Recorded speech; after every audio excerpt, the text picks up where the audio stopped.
Bonjour à tous, j'espère que vous allez bien. Je vous retrouve aujourd'hui pour une nouvelle vidéo où je vais vous parler de la création de mon costume régional pour l'élection Miss Internationale France où j'ai représenté la Franche-Comté.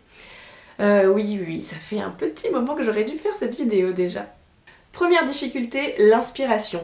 Parce que clairement, quand on pense Franche-Comté, les premières choses qui me viennent, c'est comté, cancoyote, Mont d'Or, saucisse de Morteau, vache Montbéliarde.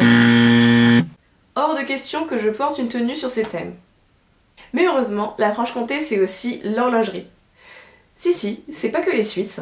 Je voulais garder le côté traditionnel tout en le modernisant, donc j'ai trouvé un compromis, j'ai fait une robe qui se transforme en partant du costume traditionnel vers un costume plus moderne qui lui sera inspiré de l'horlogerie et du drapeau franc-comtois. Et je vous laisse la suite en images. J'ai commencé par faire une toile du bustier de la robe, puis à partir de là, j'ai construit l'horloge. J'ai brodé à la main les chiffres, puis découpé dans du carton que j'avais imprimé les aiguilles. Je les ai ensuite peintes en doré, puis cousues au cœur du cadran avec des rouages. Ensuite, j'ai coupé la grande partie de l'horloge dans un tissu doré que j'ai thermocollé. Après l'avoir cousu, j'y ai épinglé le cadran, puis je l'ai entouré de galons que j'ai cousus à la main. J'ai aussi ajouté de longues perles dorées pour délimiter les heures. Après ça, j'ai coupé le bustier dans la doublure et le tissu principal, que j'ai thermocollé. J'ai assemblé tout ça en ajoutant des baleines pour qu'il soit bien droit au porté.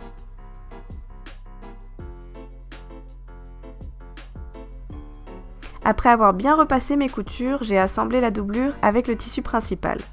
J'ai d'ailleurs ajouté une petite partie en tulle illusion à l'endroit où dépassera l'horloge.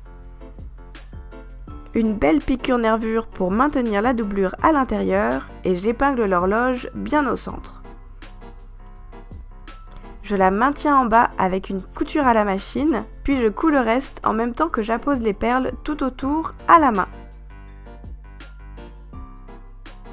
Ensuite, j'ai ajouté des rouages et des sequins sur tout le bustier pour un aspect plus travaillé. Et ça m'a pris des heures. Après, j'ai pu attaquer le bas de la robe avec le même tissu bleu que le bustier.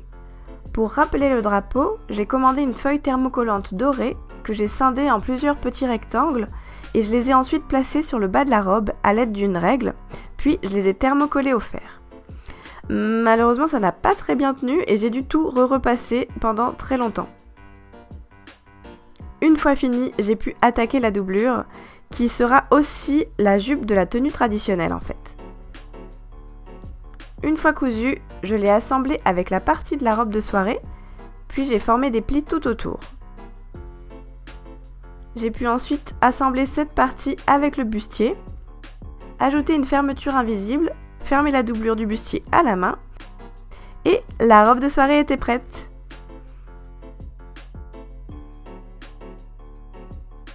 Maintenant, il fallait attaquer le haut de la tenue traditionnelle. Alors à l'aide des images de référence que j'ai trouvées sur internet, j'ai créé le patron à mes mesures.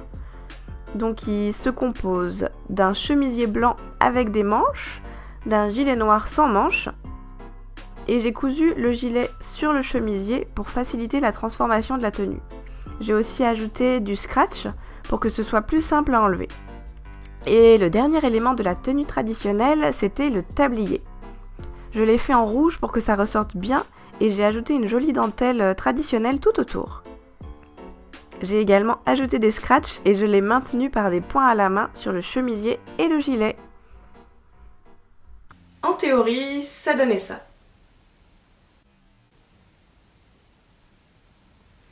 Mais en pratique, c'était clairement pas ça. En plus, la difficulté supplémentaire, c'est qu'il fallait qu'il y ait le numéro à mon poignet qui passe dans la manche, ce que je n'avais absolument pas prévu au début. Il a fallu rajouter une fente, donc j'ai fait ça avec l'aide de ma stagiaire Sakiné et ensuite je me suis énormément entraînée à faire le mouvement pour que ce soit le plus fluide possible. Après moult entraînements, le jour de l'élection est arrivé.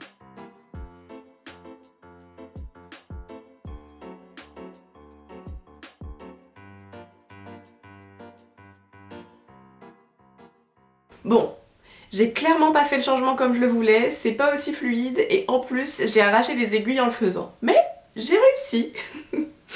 Cerise sur le gâteau, j'ai remporté le prix du meilleur costume. Et le pire, c'est que j'ai été élue Miss Asia-Pacifique International France, donc l'année prochaine, je m'envolerai pour les Philippines représenter la France et je pourrai créer mon costume national. J'ai vraiment hâte. Et en attendant, j'ai créé celui de Judith, Miss Supranationale, et je vous en parlerai sûrement dans une prochaine vidéo. J'espère que cette vidéo vous aura plu. N'hésitez pas à mettre un petit pouce bleu pour me soutenir, c'est gratuit, et à vous abonner pour ne rien louper. Je vous dis à très bientôt pour une prochaine vidéo. Bye bye!